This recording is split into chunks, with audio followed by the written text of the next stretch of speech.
Thank you, James. Did a wonderful job there. Before we get into our next guest, which I'm very excited about, a couple of things I just want to talk about on the world today. We've heard the fiasco with the CDC and all those medical authorities in the US. It's appalling to say the least. Australia, we all know, are going to set up their own CDC, which will be an interesting exercise in futility because they know what they're going to do anyway. I just want to play you a clip in a second, if you wouldn't mind. This is just a clip with Mark Butler. He's our health minister, and besides resembling a rabbit, he has probably as much. I mean, he knows nothing about health. He knows a lot about rabbits, and that's about it.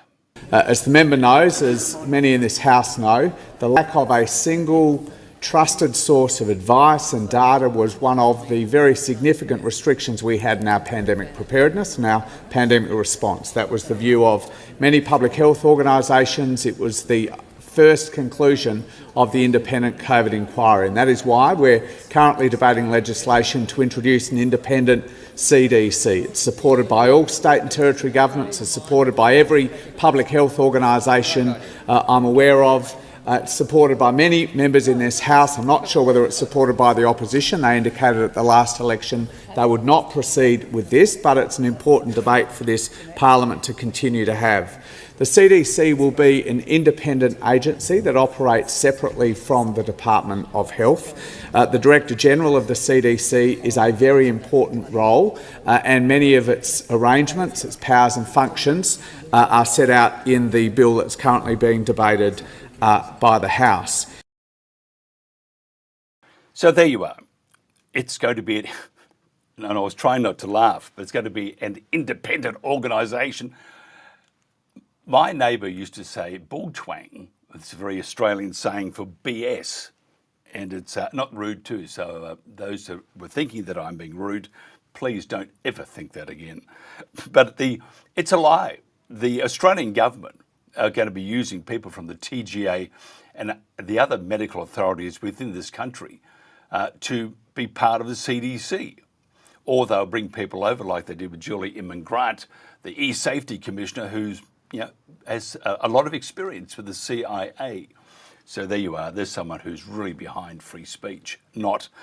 So I think the CDC is just a means for the government to say to them, shut everybody down, go and do your job, and they will. They will do your job. But by that stage, don't forget, we'll have the digital ID. We'll have all sorts of digital goodies in place so that they can shut you down whether you want to or not. They'll limit where you can go and get cash out. Actually, there'll be no cash. They'll limit you where you can go and spend your money. So 5 kilometres, for example, is where you'll be able to go and spend money, or 1 kilometre, or if they don't like you, just your backyard. And hopefully there's a food truck nearby. So it's going to be a pretty wild ride. This is just their way of creating a means to govern and to dictate to Australians what to do. It is not about health. Don't ever believe that at all. Now, our next guest, we're going to talk about all sorts of Syrian things. I just want to play you this. If you thought bin Laden was a bad egg, this guy puts him to shame. Once upon a time, and I promise this isn't a fairy tale, Syrians were told they were on the cusp of a grand democratic experiment. For over a decade, Western politicians and their loyal press chorused the same refrain: support the People's Democratic Movement, topple Assad, and democracy will bloom in Damascus like jasmine in the spring. What they left out was that this so-called democracy would one day be led by none other than Abu Muhammad al-Jolani, a man whose resume makes bin Laden looks like a Sunday school teacher. Fast forward to October 2025. Jolani, the self-appointed president of the new Syria, or should we say the CIA and MI6's favorite audition tape, staged what his media handlers breathlessly called elections for a brand new People's Assembly. If you're picturing ballot boxes, long lines of hopeful citizens, and ink-stained fingers raised proudly in the air, you are in the wrong theater. This production had no audience, no suspense, and certainly no people. It was the kind of a play where the director already wrote the ending and handpicked the cast months ago. The math itself gives away the joke. The People's Assembly boasts 210 seats, but only 140 are technically up for grabs. The other 70 are Giuliani's personal gift basket, reserved for loyalists, cronies, and whoever else he needs to keep this house of cards standing. Imagine a poker game where the dealer not only shuffles the deck, but also decides half the winners before the cards hit the table. That's electoral reform in Giuliani's Wonderland. Now let's follow the plot as described by critics. It begins with Giuliani himself appointing an electoral high commission. This noble body then forms little subcommittees, 3 handpicked folks per province who in turn select members of an electoral college. Sound familiar? Yes, like the US system. Except here there is no messy campaigning, no debates, and absolutely no participation from the general public. If you are not in the inner circle, you don't vote, you don't run, and you don't matter. Congratulations, democracy achieved.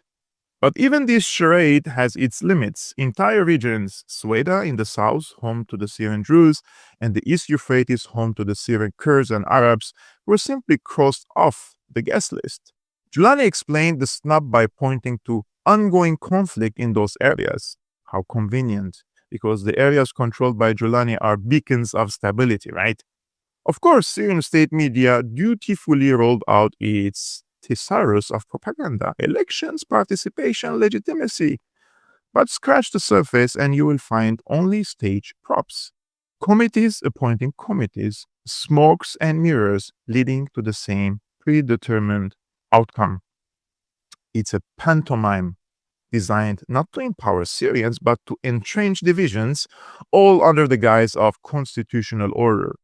The so-called People's Assembly is less a parliament and more a rubber stamp, ready to bless Giuliani's decrees with the illusion of consensus. In the end, Giuliani's elections are neither democratic nor Syrian. They are the political equivalent of a counterfeit brand, a knockoff parliament assembled in Idlib's backroom bazaars, sold to the world as the genuine article. But Syrians know better. They know when the ballot box is empty and the parliament is a puppet show. So next time you hear breathless reports about new Syria's democratic process, remember, this isn't the story of people choosing their leaders. It is the story of a leader choosing his people. And in this theater, the tickets are free, but the audience never shows up. Wow. I have to say that is absolutely stunning. That's Gevork Almassian. And my guest is just a stunning Professor Oliver Boyd-Barrett. Oliver, thanks for joining us. This guy is stunning, isn't he? What do you think about the Syrian, and I would call it a fiasco. Some call it an election process. It's not, is it? We probably need to turn the microphone on. If you just hit the little button that says turn on. That's it. It's there somewhere. It's the big red one. Or is that the nuke? That's the nuke button. There we are. We can hear. Can you hear me okay, Mike? We can now. Yes, it was the correct button. Oh, good. Okay. Thank you so much for having me back. I really appreciate it, and I really enjoy your show. Thank you. I do think the clip that you were showing was really well done. It's excellent commentary by a gentleman that I also cited a great deal in my book, Conflict Propaganda in Syria. I don't know where to begin. He uses the word charade. I guess that's quite a good word. But it's also just appallingly tragic, Mike, that largely as a result of the Western powers in collaboration with Arab monarchies, Syria was thrust into a very bloody conflict between the Assad government and its military forces and all manner of radical, mainly Sunni radical extremist, Salafist, Islamic forces for the space of 10 years. All these forces were armed and backed by the Arab regimes and by the West, by the United States, which went to the CIA in its Timber Sycamore operation, funneled weapons into Syria from Gaddafi, from post Gaddafi's Libya, and so it's a story of a nation being torn painfully and slowly, but very painfully and very bloodily, just torn apart in some kind of evil game being organized essentially from Washington. And we have all, in my view, and I have tried my best to provide a balanced account in my own book, we have all been thoroughly brainwashed with respect, really, to the entire Middle East, to the entire history of the Middle East, so that 99.9% of the Western population, I regret to say, cannot even begin to think straight about any of these events. We're only beginning to realize this now in the context of Gaza and of what has actually been an appalling story of settler colonialism on the back of the Palestinian people, whom the United Nations couldn't even be bothered to consider granting state status back in 1949, as they recognized Israel as an independent state. That this is just a monstrous crime that the West has been unfolding. And it goes back over 100 years now, going back to the Balfour Declaration. But I don't want to come so far away from Syria. Yes, what a farce then. So we have this so-called election where no one actually gets to elect, other than, I think it's a total of 6,000 members of these subcommittees that were appointed. They're actually appointed by al-Sharar or al-Jalani. And he also gets to have 1/3 of the entire seats of the People's Assembly. He gets to appoint them directly, and then the other people that he appoints get to choose the other members of this assembly. Only that doesn't include, as we just heard, it actually doesn't include two of the main Kurdish areas, nor does it include the Druze area. If I'm pushed to say why this whole story about Syria and its breakup is so tragic, is because, and I'm not in any sense an apologist for the Assad regime or for any of the failures or weaknesses of the Assad regime. But I will say, hey, at least in Assad Syria, you had elections and you had a parliament and you had political parties. You even had a communist party in Assad's Syria. Am I saying it worked perfectly according to the standards boasted by London or Paris, those magnificent, glorious, imperial democracies, which of course we all worship and revere and prostrate ourselves towards every morning? No, maybe Assad Syria didn't live up to those great standards of parliamentary democracy. But it worked. And it principally worked, I would say, in this respect. It was a secular system. It was a principled system. It was a system that stood for three main principles: socialism, Arabism, and secularism. The Assad government came under a lot of criticism because it was said to be an Alawite regime. That is to say, it's true that the people from the minority Alawite community, which is a branch of Shia Islam, did have a disproportionate representation in some ministries, and in particular, it had a disproportionate representation in the military. But this wasn't such a bad thing because the Alawite community, or rather, a government which was seen to be rooted, may we say, in the Alawite community in certain respects, what that spoke to the rest of Syria was, this is a government that respects the rights of minorities. So all of the principal minorities in Syria respected Alawite rule because they felt safe from what otherwise would be a system that would be predominantly Sunni. Not that that in itself should be a bad thing, but it does, and it would have meant in the case of Syria, and now does mean Sunni extremism of the kind that we've seen in various guises, not least as played out in previous conflicts in Syria, of rebellious instigations from the Muslim Brotherhood and its and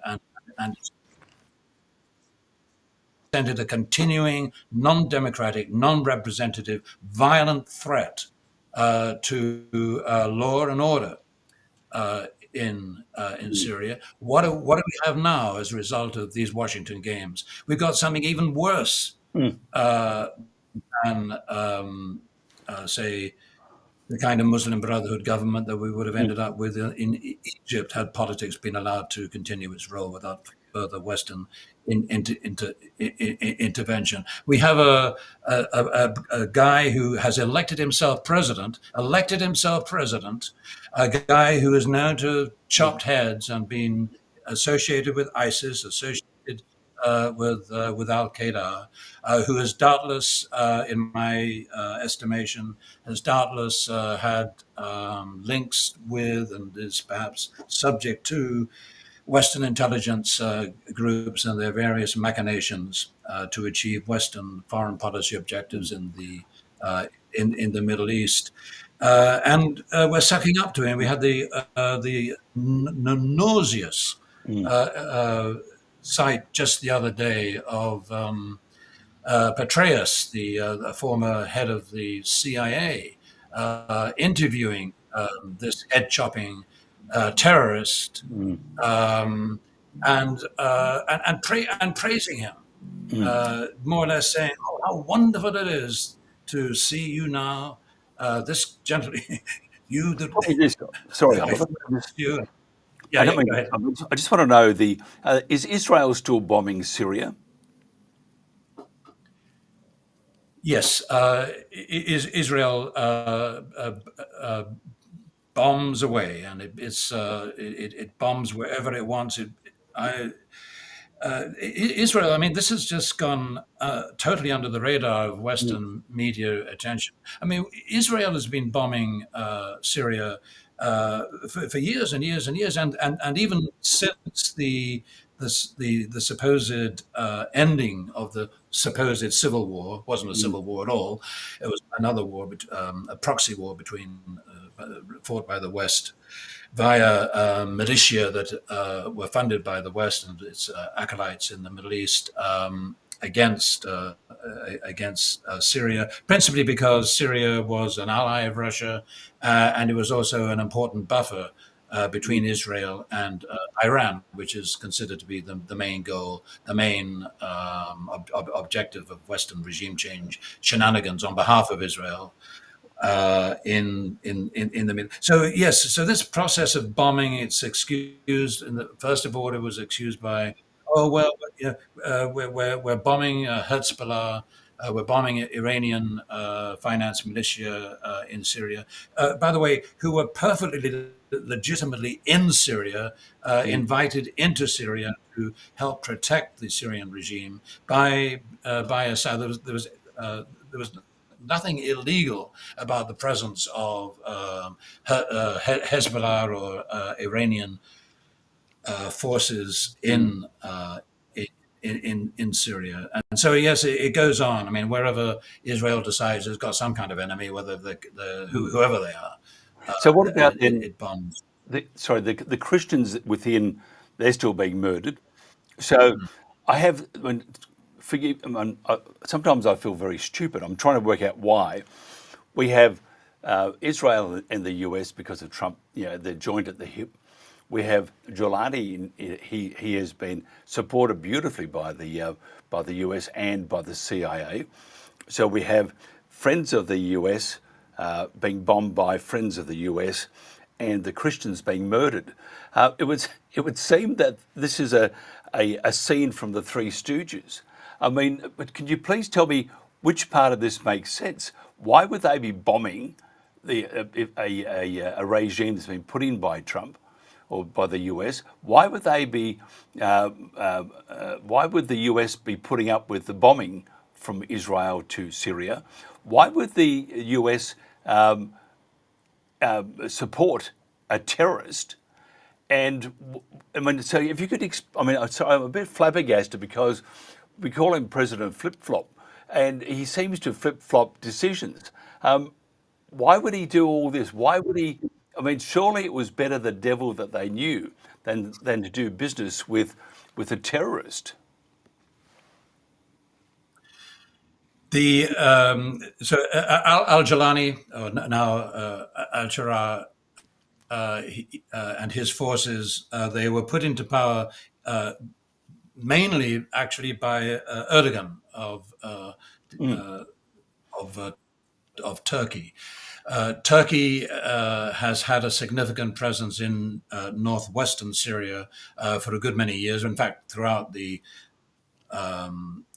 period from 2010 or 2011 onwards, Erdogan decided to send his to support the HTS, the Al Jalani's terrorist troops, in a mission southwards. They had been kept caged in, as it were, as a result of a former international agreement involving Russia in the region of Idlib, and so Turkey more or less gave the green light and financed a movement from Idlib down towards Damascus.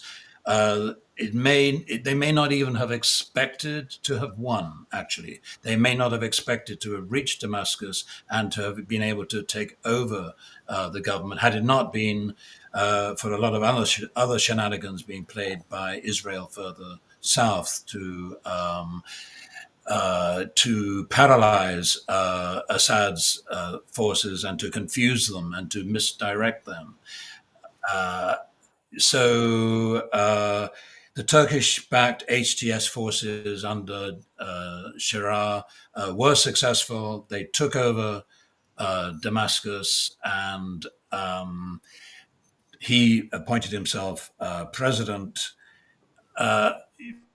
But at the same time, Israel was invading southern Syria, taking control over the Druze-populated areas of southern Syria in the name of protecting them from reprisals from Jelani's own forces, and also with one eye at the benefits to Israel of allying with the Kurds, who had taken over northeast of Syria and many of the areas in the north of Syria that border Turkey.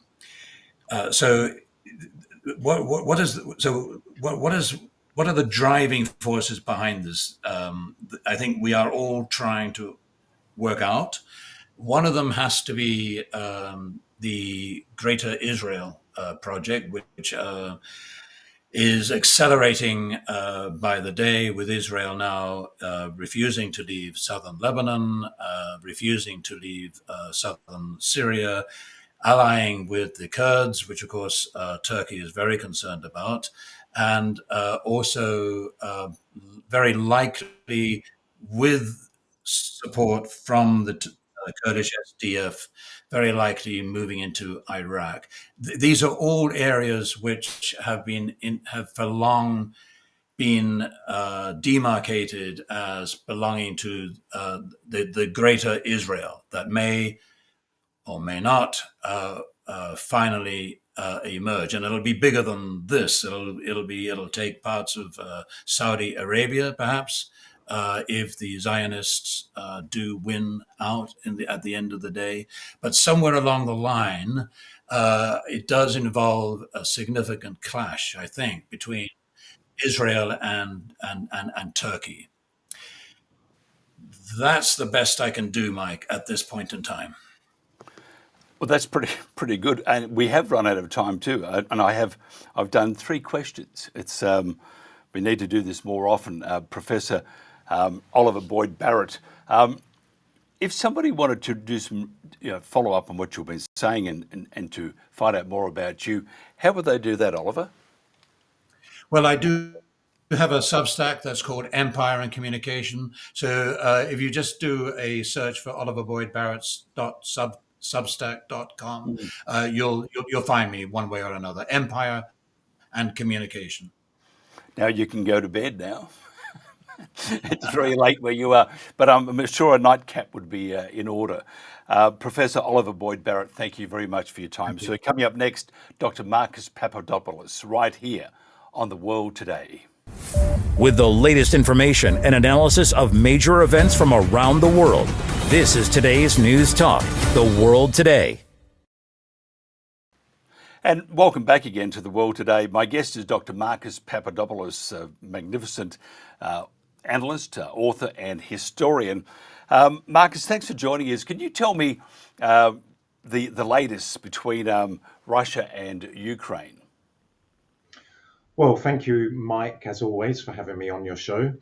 In regard to the front line in Ukraine, what we are witnessing at present, indeed, what we have been witnessing over the last few months, is the Russian army advancing across the entire front line. And I believe what is particularly interesting, particularly noteworthy, is that the Russian army is now in the Dnipropetrovsk region and is advancing steadily there.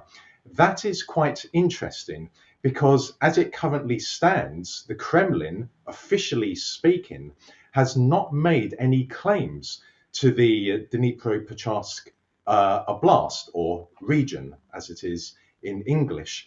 So that corresponds with what I have said from the start of the Russian military campaign in Ukraine, that the Kremlin intends to capture a lot more than simply Donetsk, Lugansk, Zaporozhye, and Kherson. Indeed, I believe that the Russians intend to capture, for example, Sumy, Kharkov, Dnipropetrovsk, Nikolaev, and Odessa. If we talk about the latter, Odessa and Nikolaev, by the Russians capturing these 2 regions, which are on the Black Sea, this will mean that Russian supremacy, naval supremacy in the Black Sea, will be absolute.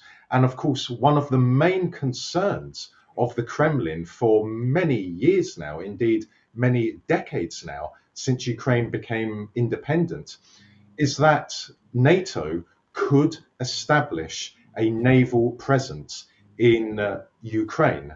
And what we saw just a few years before 2022, when the Russians went into Ukraine, was NATO beginning to construct naval bases in Odessa and also in another port not that far from Odessa called Ochakov. They were doing that so that NATO vessels could dock there. So I believe that what we are seeing in Dnipropetrovsk corroborates my assertion that the Russians intend to capture a lot more than simply the Donbass, Zaporozhye, and Kherson. Have there been false flags such as Russian aircraft violating Polish airspace? And I think there was a report that they had attacked a train. Could you just put these to rest for us? There is a war between Russia and Ukraine. The Kremlin, of course, refers to it as a special military operation, but in reality, it is a full-blown war between two countries. As a result of that, it is only inevitable, especially in the era of drones, that Russian drones could enter Polish airspace, which means NATO airspace. Now, there is no reason whatsoever why the Russian military would intentionally violate Polish airspace. Russia is not at war with Poland. Russia has no territorial designs on Poland. There is no love lost between Poland and Russia. And indeed, this goes back centuries. So if Russian drones have violated Polish airspace, then it will have been accidentally. The fact that Western mainstream media, such as British mainstream media, alleges that Russian drones entering Polish airspace demonstrates that Russia intends to threaten Eastern Europe, intends to enter Eastern Europe, is simply unsubstantiated poppycock. Where is the evidence that Russia intends to conquer Eastern Europe? Where? We must also bear in mind that one of the main objectives of Western mainstream media is to keep the narrative on Russia and on the war in Ukraine going. So any opportunity which falls at the feet of Western mainstream media will be exploited. So if a Russian drone accidentally enters Polish airspace, immediately Western mainstream media will say, there you are. Once again, we told you that Russia is an aggressive, expansionist country, therefore arming Ukraine to the teeth, sending Ukraine hundreds of millions of dollars is justified. So, in short, accidents occur in war. And let us not forget that this is the first war, the first major war involving drones. If America was at war with a country and was using tens of thousands of drones, then it is only inevitable that at some stage, one of those drones will enter the airspace of another country, which is bordering the country which America is at war with. Tell me this: we know Zelensky is a puppet. Kolomoisky was the puppet master. Who do you think is Zelensky's puppet master now? Ever since the coup in Ukraine in February of 2014, Ukraine has been a vassal state of the Western ruling elites, in particular Washington, London, and the European Union. In those years, stemming from 2014 up until 2022, the presence of the Western ruling elites became quite remarkable. There was much evidence that the Ukrainian military was being built up along NATO lines, that Western companies were taking over the Ukrainian economies, such as the industrial sector and the agricultural sector, that there were Western secret service stations littered all across Ukraine. And as I mentioned earlier, that NATO was starting to construct naval bases at Odessa and Okhotsk, to receive NATO vessels, such as NATO battleships. Politically speaking, many Western backed NGOs began to emerge. Many Western backed polling companies began to emerge. The latter is quite interesting because these polling companies were tasked with telling the rest of the world that Ukrainians and Russians are completely distinct to each other in racial and cultural terms. So these polling companies would put out alleged polling results showing that 70, 80% of the population of Ukraine wants nothing to do with Russia and Russians. Now, in terms of politics, the Western ruling elites moved very quickly, as inevitably they did. They were always going to ensure that Ukraine was managed by puppets, that Ukraine was managed by useful idiots. And that is one of the reasons, of course, that certain political parties in Ukraine were banned from running in elections, such as the Party of Regions, which dominated not just eastern Ukraine, but southern Ukraine, such as Odessa, Nikolaev, and Dnipropetrovsk and Kharkov. In regard to the key people in Ukraine, including Zelensky, yes, these people are all puppets.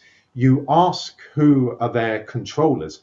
Their controllers will be the Americans, the British, and the Europeans, and they will have their people in Kiev or in Lvov. So if there is an expected heavy concerted Russian air campaign against Kiev, then Zelensky and his henchmen will be removed from Kiev, and I would say taken to somewhere like Lvov, which is the heart of what is known as Ukrainian nationalism, or to be more accurate, Eastern Galician nationalism.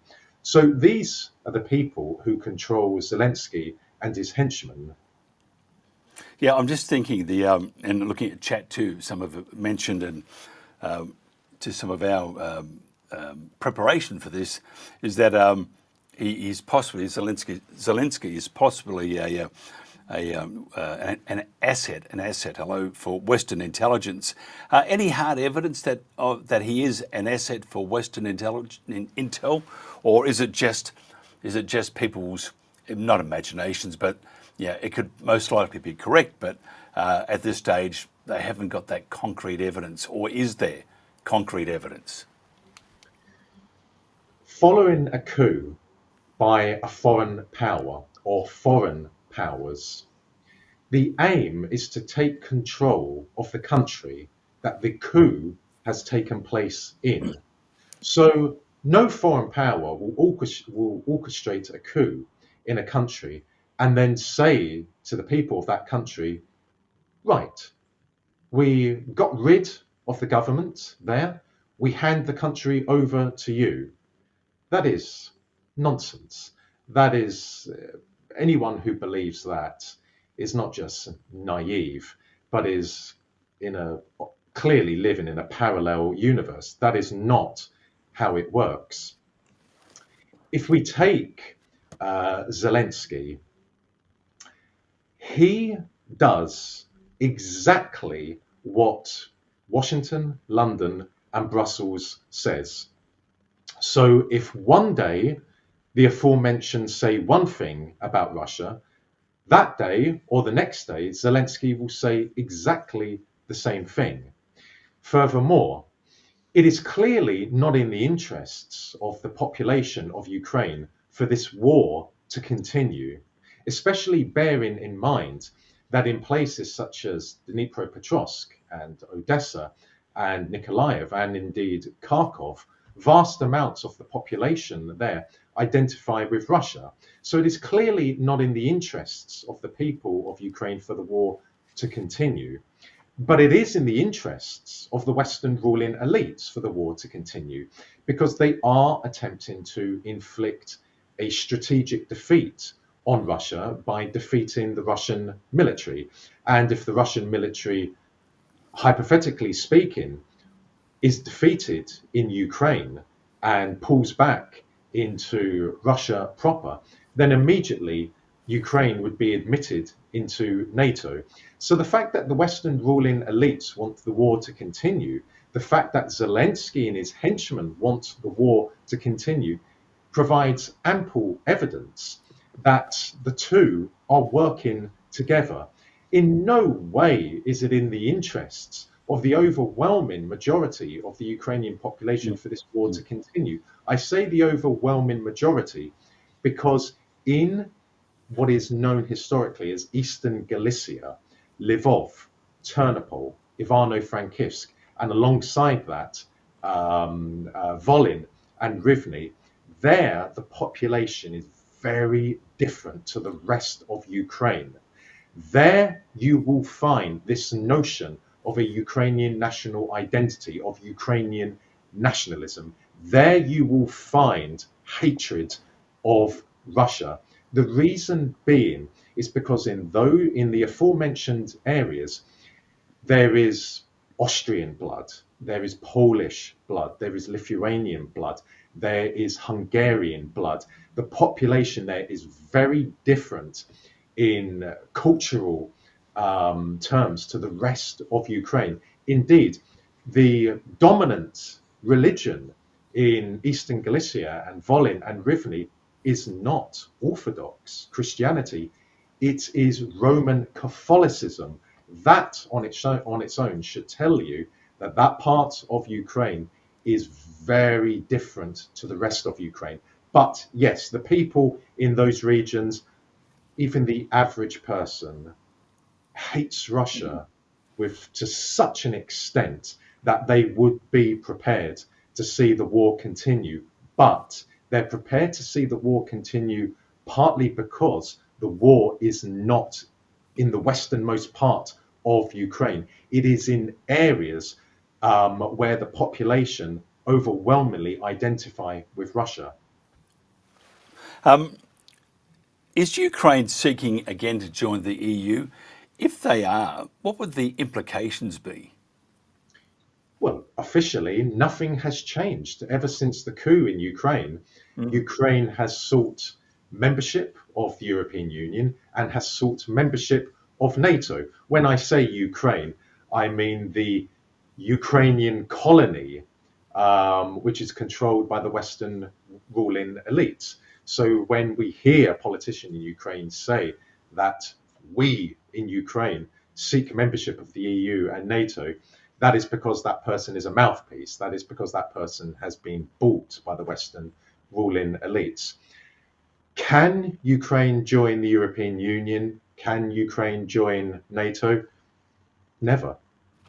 Maybe once the Russian military campaign has come to an end, and let's say that the Russian military has captured 70% of Ukraine and decides to call it a day because they don't want to go into Eastern Galicia and have a population there incorporated into the Russian Federation, which is deeply hostile towards Russia, then yes, it is possible that that part of what used to be Ukraine would be admitted to both the European Union and NATO. But how can Ukraine join the European Union at present when there is a full-blown war occurring there? Because if Ukraine was to be admitted to the European Union, there would have to be security guarantees given by the European Union to Ukraine. And what would those security guarantees be? The European Union doesn't have an army. The European Union doesn't have an air force. It doesn't have a navy. And of course, we know that the European Union and NATO work hand in hand with each other. So all talk at present, as the war continues, of Ukraine joining the European Union amounts to nothing in practice. They do have von der Leyen, and if you have already a big cannon, you could fire her towards Moscow. But otherwise, you are right about the military. That's a terrible thing for me to even say, so I apologise to Ursula if you're watching at the moment, which I believe you're not. Tell me, Zelensky himself, This guy, I mean, I once told someone he should crawl under a rock where his friends hang out with his other cockroaches. Zelensky's a bit like a cockroach. He just hasn't disappeared. Is that surprising to you? I don't think there should be too much focus on Zelensky. Indeed, there shouldn't be too much focus on people like Starmer. These people are puppets. I am not saying that they are not complicit in crimes against humanity, because they are. My submission is this: they are puppets. If Zelensky was to be replaced tomorrow by the Western ruling elites, then his successor would do and say exactly as Zelensky has been saying ever since he was installed as president. So these people, these puppets, these useful idiots are complicit in crimes, but they are puppets. We have to target the puppet masters. Again, someone like Sadiq Khan is a mere puppet. If he's replaced tomorrow by the British establishment, his successor will implement the same agenda. Yeah, I just sometimes we get lost for words when we see the how this is all panning out. Recent poll of Ukrainians indicated that people see corruption being, which is surprising, not becoming worse since the war began. I mean, can you ever pull out, never include corruption when having a discussion about Ukraine? There is even more corruption in Ukraine today because there is even more money in Ukraine today, courtesy of Western governments having sent billions of dollars to the country.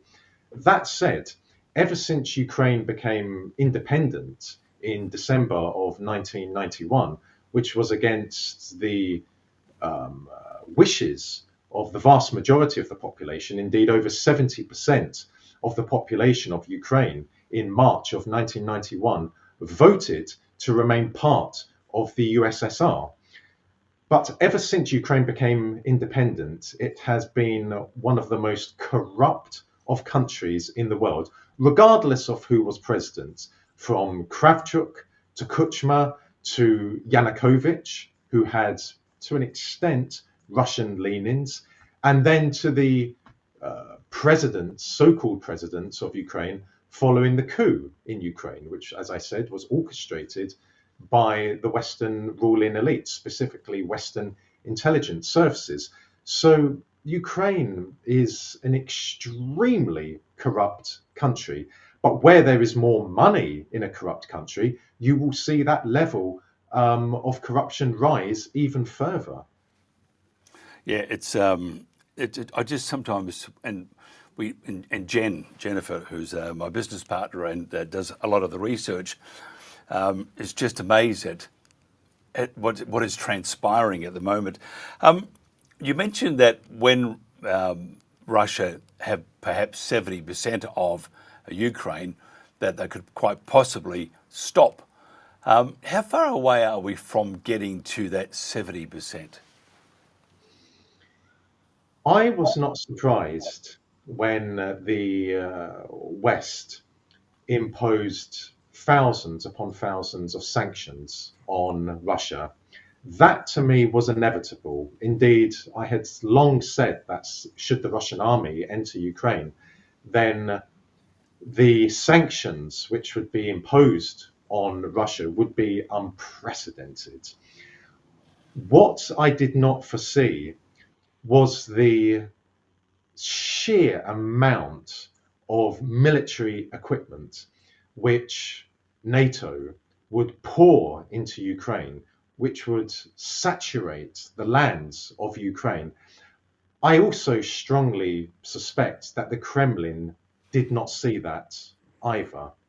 So had that not have happened, the Russian military campaign would be at a very different stage today. So as a result of NATO saturating Ukraine with military equipment, it is only inevitable that the Russian military campaign is moving at a very slow pace. How long will it take? Well, traditionally speaking, the Russians think in the long term. They think in terms of centuries. So if it takes them 5 years, if it takes them 10 years, if it takes them 15 years to capture either all or most of Ukraine, then that will mean that for centuries onwards, that Russia's security in the south of the country will be guaranteed. So that is the difference between between Russian policymakers and policymakers at present in the Western world. The Western policymakers, apart from other ways I can describe them, think here and now. They think in the short term, whereas the Russians think in the long term. They think in terms of centuries. As for the Russian public, they will tell you however long it takes, whatever the cost is. If it means millions of Russian military casualties, then the average Russian will say, so be it. It doesn't mean that Russians attach no value to human life. It means they have a different mindset. The average Russian will be prepared to do anything to defend Mother Russia, to defend the motherland. That is something that a great many people, ordinary people in the Western world, simply do not understand. So I could be very much sitting on the mantelpiece in an urn before this thing finishes, and you will too. Even though you're much younger than I am and looking much better than I am, you and I will be sharing a mantelpiece maybe together before peace is actually declared. Always a pleasure talking with you, Marcus. It's you are, as I said before, you're an amazing analyst. You're a great author, historian. If somebody wants to appreciate your work and find out more about you, how do they do that? Thank you, as always, Mike, for having me on. People can buy my books on Amazon. People can find me on various social media platforms such as Rumble, Odyssey, YouTube, and X. Absolutely brilliant. Need to do this more often, and our audience too on the chat also enthralled with what you have to say.